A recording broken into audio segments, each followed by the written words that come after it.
देव 15 मार्च 2024 को मकर राशि से निकलकर कुंभ राशि में प्रवेश करेंगे और यहाँ पर 23 अप्रैल 2024 को कुंभ राशि में ही गोचर करेंगे।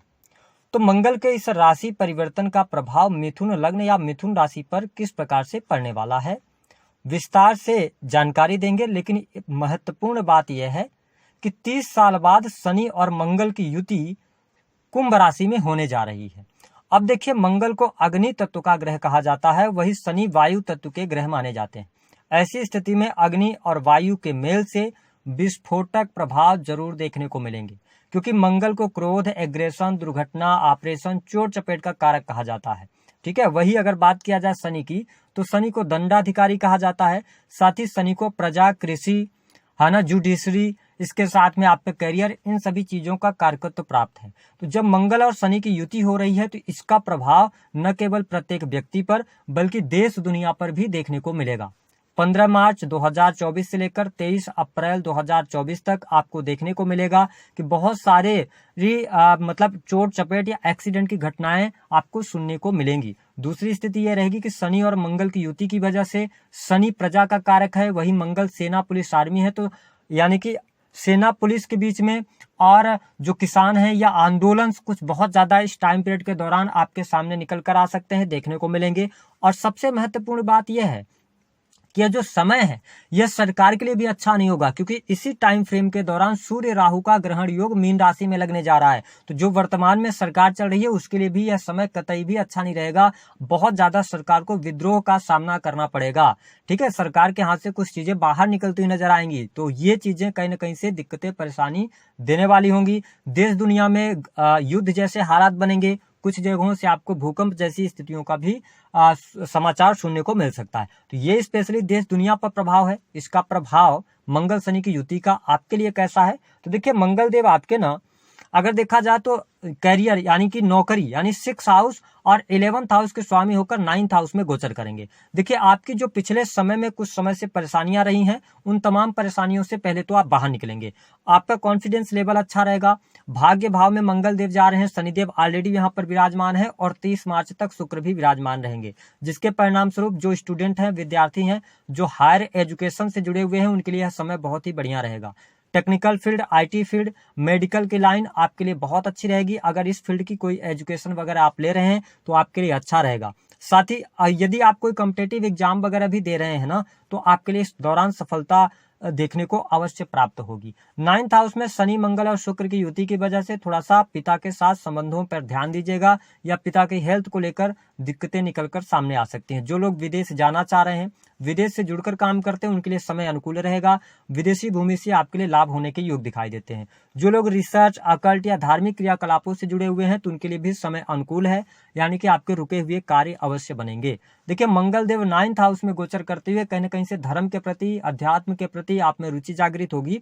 और मंगल की जो चौथी दृष्टि है वो आपके 12th हाउस पर पड़ रही है। जो मिथुन लग्न और मिथुन राशि वाले हैं उनको ध्यान क्या देना होगा? 12th हाउस किस चीज का होता है? खर्चे का होता है। और 12th हाउस हॉस्पिटल्स का होता है।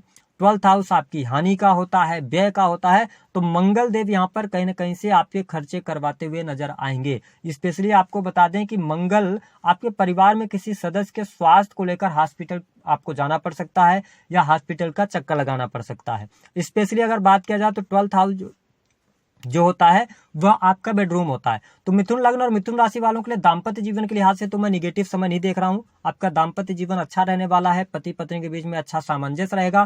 थोड़ा सा मिसअंडरस्टैंडिंग से बचिएगा, है ना। बेडरूम की लड़ाइयों को आप बाहर न जाने दें तो ज्यादा बेहतर रहेगा, अन्यथा अन्य की यहाँ पर अगर एंट्री होती है तो प्रॉब्लम वहां पर क्रिएट होगी। बाकी चीजें आपके लिए बेहतर है। शनिदेव और मंगल दोनों की दृष्टि आपके 3rd हाउस जो कि साहस, पराक्रम के भाव पर पड़ रही है। यह समय बहुत अच्छा रहेगा। आपके कॉन्फिडेंस लेवल में वृद्धि होगी, आत्मविश्वास आपका बढ़ा चढ़ा रहेगा। यदि आप किसी भी प्रकार से ट्रांसपोर्टिंग का काम करते हैं, क्योंकि 3rd हाउस ट्रांसपोर्टिंग को दर्शाता है, क्रिएटिव फील्ड को दर्शाता है। ठीक है। इसके अतिरिक्त सेल्स, मार्केटिंग को दर्शाता है। तो अगर आप इन फील्ड्स में आपका जुड़ाव है तो आपको बेहतरीन लाभ प्राप्त होंगे।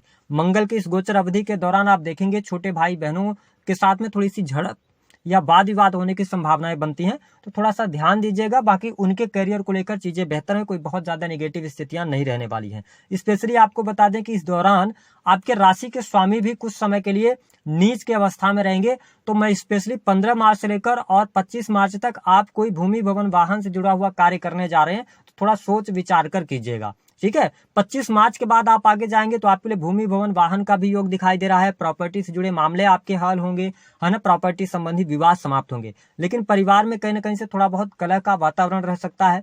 परिवारजनों के साथ में सामंजस्य आप बनाने का प्रयास करें तो आपके लिए ज्यादा बेहतर स्थिति रहेगी। जो लोग सरकारी क्षेत्र से जुड़े हुए हैं उनके लिए पद प्रतिष्ठा की प्राप्ति, मान सम्मान की प्राप्ति, साथ ही काफी लंबे समय से सरकारी क्षेत्र में यदि आपका कोई कार्य अटका हुआ था तो आपके लिए यह समय लाभकारी रहेगा। लेकिन मैंने बताया कि ये जो संयोग बन रहा है ना 15 मार्च से लेकर 23 अप्रैल तक, यहाँ पर आप देखें सूर्य राहु का ग्रहण भी बन रहा है। ऐसी स्थिति में मिथुन लग्न और मिथुन राशि वालों के लिए एक बात का स्पेशली ध्यान रखना होगा कि यदि आपको पहले से हेल्थ से रिलेटेड समस्या रही है या स्पेशली आपको मतलब ब्लड से रिलेटेड समस्या रही या आपको कोई भी एलर्जिकल प्रॉब्लम जल्दी जल्दी परेशान करती है तो आप यदि कोई दवा ले रहे हैं तो सोच विचार कर लेना है। ठीक है, तो ये चीजें आपके लिए ज्यादा बेहतर रहेंगी। इसके अतिरिक्त प्रेम संबंध के मामलों के लिए समय अनुकूल रहेगा। प्रेमी प्रेमिकाओं के बीच में अच्छे संबंध रहेंगे। यदि आप विवाह की तरफ आगे बढ़ना चाह रहे हैं तो प्रेम विवाह होने के भी योग बनते हैं, क्योंकि शुक्र मंगल की युति एक साथ बनी हुई है, वहां पर सैटर्न भी बैठे हुए हैं। शुक्र आपके जो होते हैं ना वो पंचमेश होते हैं। ठीक है, तो ऐसी स्थिति में प्रेम संबंधों में अनुकूलता, नए प्रेम संबंध स्थापित हो सकते हैं। ये स्थिति बेहतर है। पढ़ाई लिखाई आपकी अच्छी है। स्पेशली जो माताएं बहनें गर्भवती हैं उनके लिए भी अच्छा समय है। संतान का सुख भी प्राप्त होता हुआ नजर आ रहा है। लेकिन थोड़ा सा आप अपने आप का ध्यान रखिएगा। स्पेशली अगर आप वाहन वगैरह चलाते हैं, चाहे आप मिथुन लग्न के जातक हो या जातिका हो, अगर आप शनि की दशा वगैरह में अगर चल रहे हैं, ठीक है, या आपके ऊपर मंगल की दशा वगैरह चल रही तो ये प्रभाव ज्यादा बढ़ सकता है। इसलिए गाड़ी चलाते समय सावधानी रखें।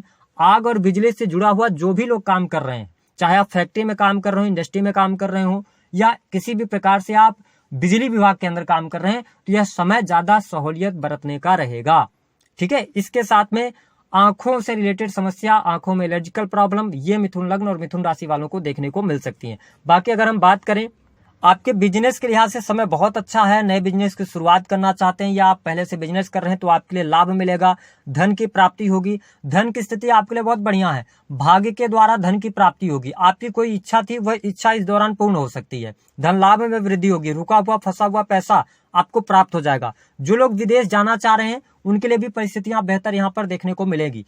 मैनेजमेंट, कंसल्टेंसी से जुड़े काम या सर्विस प्रोवाइडिंग के आप काम करते हैं, किसी भी प्रकार की सर्विसेज दे रहे हैं आप कस्टमर्स को, बहुत अच्छा समय रहेगा। हालांकि जो लोग प्रॉपर्टी की खरीद फरोख्त का काम करते हैं, उसके अंदर रियल एस्टेट के अंदर काम कर रहे हैं, बिजनेस कर रहे हैं, तो आपके लिए लाभकारी समय बना हुआ है। तो मैं यहाँ पर मिथुन लग्न और मिथुन राशि वालों के लिए यह जो गोचर है ना, पहले की अपेक्षा जो पहले आपका समय चल रहा था उससे काफी बेटर है।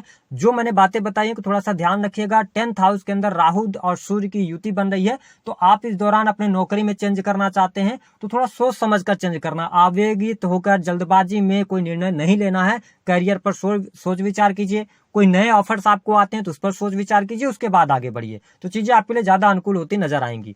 उपाय क्या करना है मिथुन लग्न और मिथुन राशि वालों के लिए? अगर आपके लाभ में कमी आ रही है तो आप सिर्फ एक उपाय कर दें कि आप जो दाल होती है ना मसूर की, लाल रंग की, उसको आप किसी भी मंगलवार के दिन किसी गरीब को आप दान कर दें, जितनी आपकी स्वेच्छा हो। ठीक है, पहला ये उपाय कर लें। और कम से कम एक मंगलवार आप हनुमान जी के मंदिर जाकर हनुमान जी के दर्शन कीजिए, पूजा पाठ कीजिए। संभव हो सके तो वहीं पर एक बार हनुमान चालीसा कर लीजिए। बस इतना उपाय कीजिए, चीजें आपके लिए बेहतर हैं। मंगल का यह गोचर आपके लिए लाभकारी बना हुआ है। थोड़ा सा शनि, मंगल और शुक्र की जब युति होती है तो व्यक्ति को स्त्री पक्ष से कहीं ना कहीं से लांछन न लगे, इस चीज का जरूर आपको ध्यान देना है। किसी स्त्री वर्ग पर बहुत ज्यादा बिलीव करके आपको नहीं चलना है, विशेष तौर पर कार्यस्थल पर या यात्रा करते समय इन चीजों का ध्यान रखिएगा। तो दी गई